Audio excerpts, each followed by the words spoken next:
everybody. So I think it's only been like a week or so. Let me see. Hi guys, it's Tony's Right. Let me see. I don't think it's been that long. Of course, the ice maker wants to be weird. It's only been like, ain't been that long. I'm trying to see. Had to switch over my other account. Let's see. Go in here. Go to my studio. Can't remember.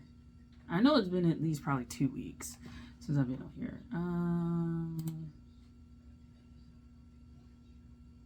March 2nd. Oh, okay. Yeah. It's only been a week.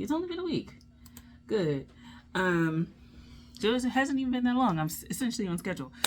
So what's up? This is Tony's Right. This is going to be a video about AWP and the books that I got. I'm going to show you that. So first, AWP.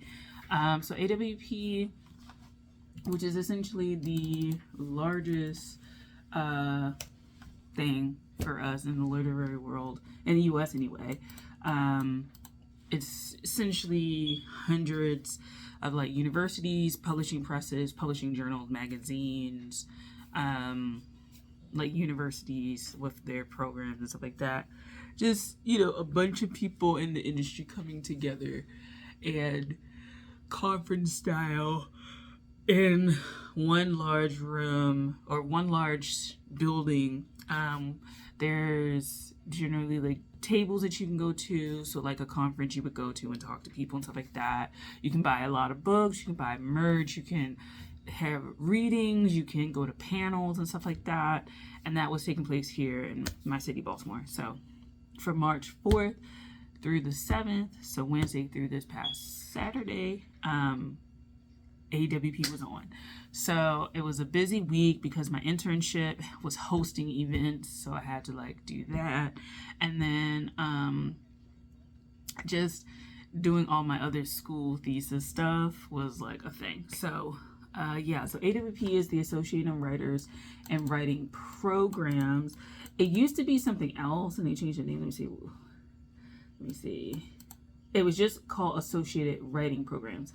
But then it changed from that to Associating of Writers and Writing Programs. Okay. All right, cool.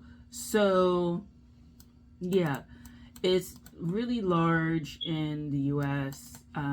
Pretty much the big players in publishing in terms of like journals and stuff like that will be there. And it's just like a big space to be at. It's huge. It's overwhelming. But you get to learn a lot about publishing presses. You can talk to people in publishing, right? Their representatives that they're sending. So people who maybe work with like submissions, like editors, or like people who are the readers and stuff like that. People who can make like some decisions within the organization. It may not be like the top person who founded it. Some of them, have that, but yeah. So it just was a busy time. And here's my, review. So, I think I will plan it better, but I think it was good that I went this year because it's my last year. I kind of wanted to go in my second year, which was in LA, but it just didn't work out because I didn't have the money, and then like it was just a lot going on. And it was just a lot going on in my life. So yeah, so I was kind of happy that it was in Baltimore. Next year is in Chicago. So I'm like, ooh, I've never been to Chicago. And I was just telling somebody on Facebook, I was like, I should come up there to see you in Chicago. And now I have an excuse. So I can plan that ahead of time. I already looked at hotels and they're not even out in 2027. So I was like, all right, calm it down. Let me just wait in the summer fall time and see. So, yeah, so it's essentially a really large space where you can, if you are publishing, like press, publishing house, journal, magazine, you can kind of rent space and do that. If you're a university with a writing program, like MFA writing program, BFA writing program, PhD program, then you can do that. So my experience was, I only went 2 days.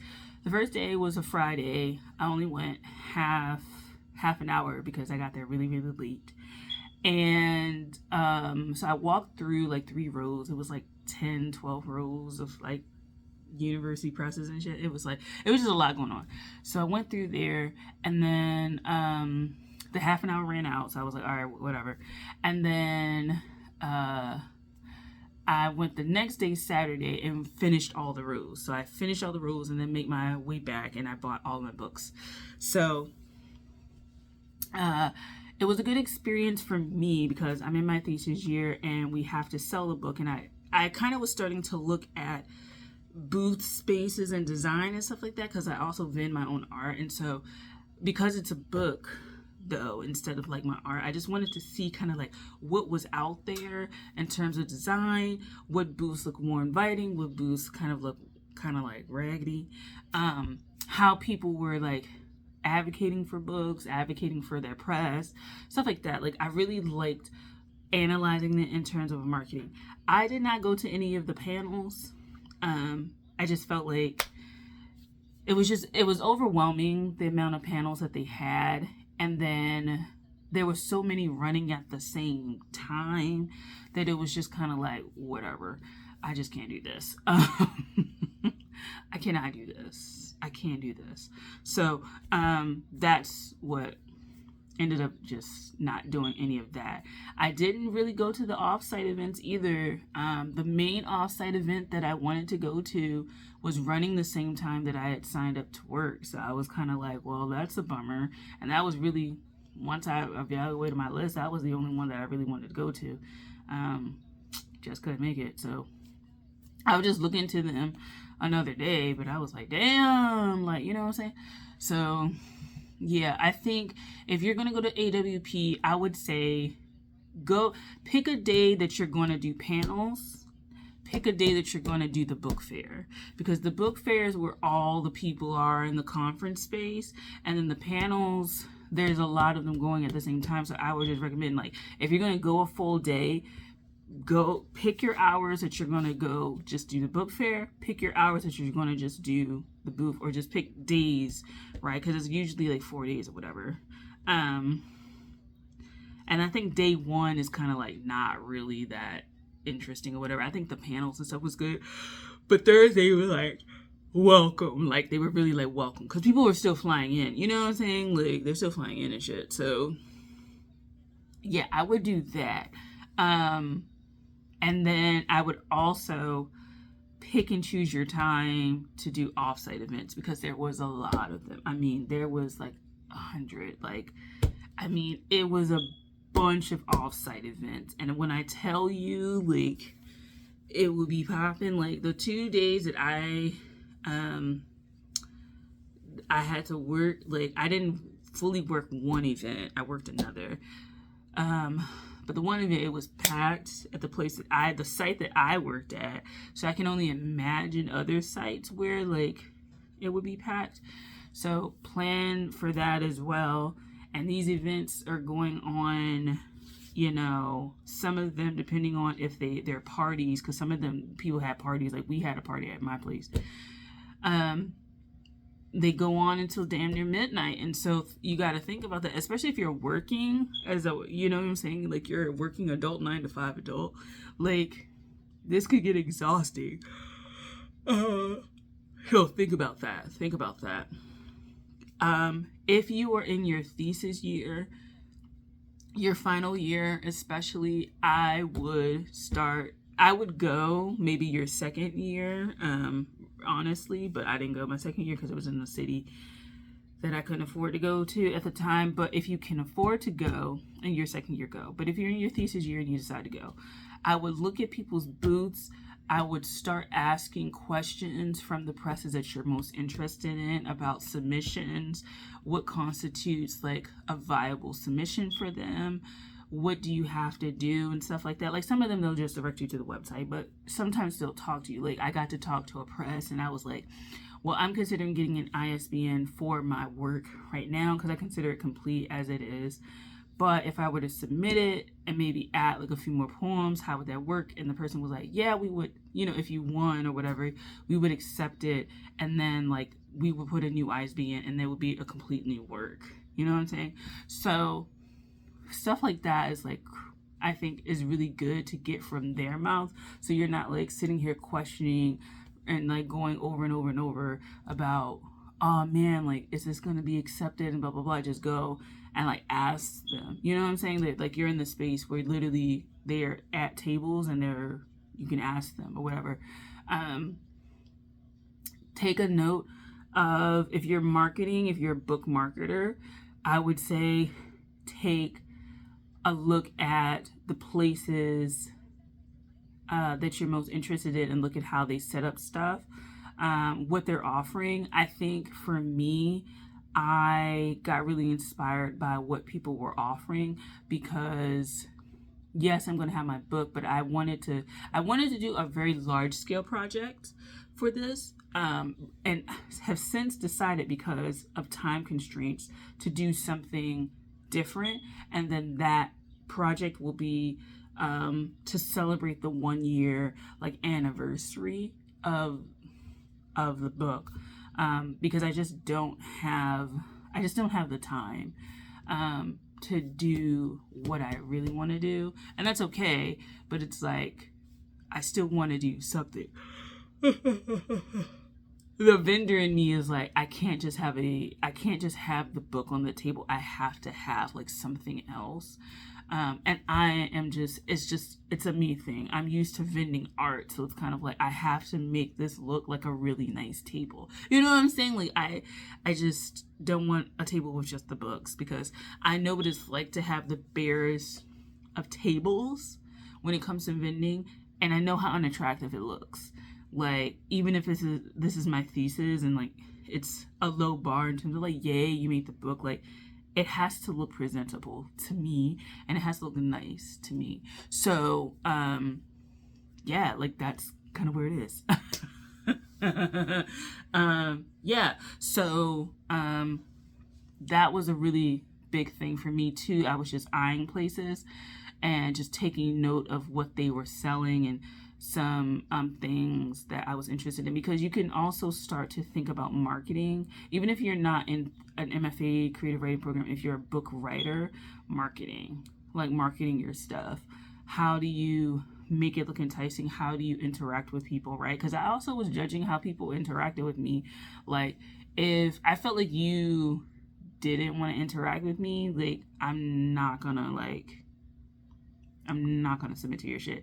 And then like, if I follow you online, I will find you online and unfollow you. Let me find one. Hold on. Cause there was one place I was like, girl, I don't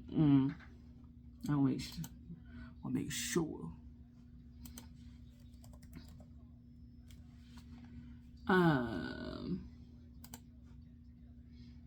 Yeah, and I ain't following them.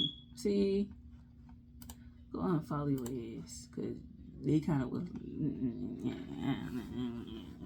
Anyway, so doing that, how they treat people, how they look at people, how, you know what I'm saying? And I get it, like some people, you catch them on an off day, they tired and shit like that, because it is very overwhelming.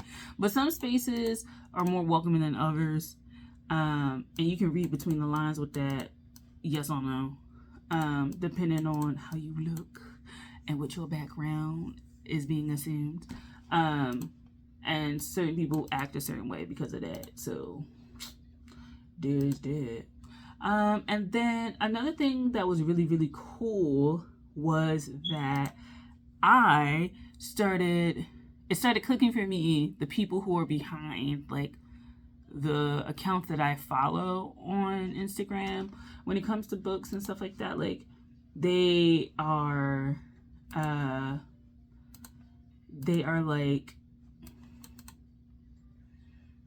like real people. That's not what I want to say, but it's just kind of like I started to notice, oh, I know them, I follow them, oh, I follow them, I follow them, I do follow them, I follow them, I follow them. And it's kind of like a cool thing to like see in person, kind of like people from the organizations that you follow. Like you follow these journals and shit like that, and then you get to see them in person, you get to see their work and shit like that. It's a really cool thing to experience, like when you follow like a whole bunch of stuff right? I follow a whole bunch of things. Like, so something on here, Chestnut Review, like they had a table there, right? I walked by, I don't think I didn't buy anything from them, but just seeing the table for Chestnut Review, like, wow, like I follow you, I've been following you online for like 2 years, 3 years or something like that. And yeah, like now I see you. And so that's really cool. And just, just being in a space where everyone is a writer or creative in some capacity, I think it's really cool to just be in that space. Like, I think it's cool to be in that space. So yeah, I'm excited for AWP in 2027, which will be in Chicago. I literally just saw the announcement that they had, and I'm excited to do it because I want to start a journal. So I kind of want to also be there for that. I don't know if I want to do it next year though, because that's a little bit too much. But yeah, like do it in the future and actually have a table and be there and do my own stuff. But yeah, so that was AWP. I definitely think you need to pace yourself. You definitely need to plan out things. Go to the website, but I would say pick a day that you want to do specific things. Like you specifically want to just do the book fair, specifically just want to do panels, specifically want to go out and like meet up with people, because it may be like half a week, right? Like, but if you're a full-time worker or you're a student and stuff like that, like you really are gonna have to plan your stuff, because the people that flew in, that like that's their thing, you know what I'm saying? Like they have to be at the booth, they have to do the off-site event if they're hosting it, they have to do that stuff. But you can pick and choose your things, but because it's so many things, you know what I'm saying? Yeah, had to do that. One criticism I would have is like I would like them to fully invest in place. So like since it's Baltimore, I don't know, like have some Old Bay, like, you know what I'm saying, some Old Bay chips or something like that. I just feel like because Baltimore is such a colorful place to be, outside of the wire descriptions, people actually do have fun. People actually do like coming to Baltimore. People actually do think we have good like parties and food and shit like that. Like, I think they should have like leaned into that a little bit more, because also this is where the Battle of 1812 happened, which inspired the national anthem of the United States of America. So like that's something to be considered. Like Baltimore, the events in Baltimore inspired the Star Spangled Banner, which is based off of a poem. So it's kind of like, you know what I'm saying? Like people be trying to like shit on us, but it's like we are that girl. Like so anyway, that's all I have to say about AWP. I'm gonna do another video about the books that I got, because that's gonna be a longer thing, but it's a haul kind of video and I just want to break this up. This is too long. So thanks for watching. I'll talk to you guys later. Take care. Bye.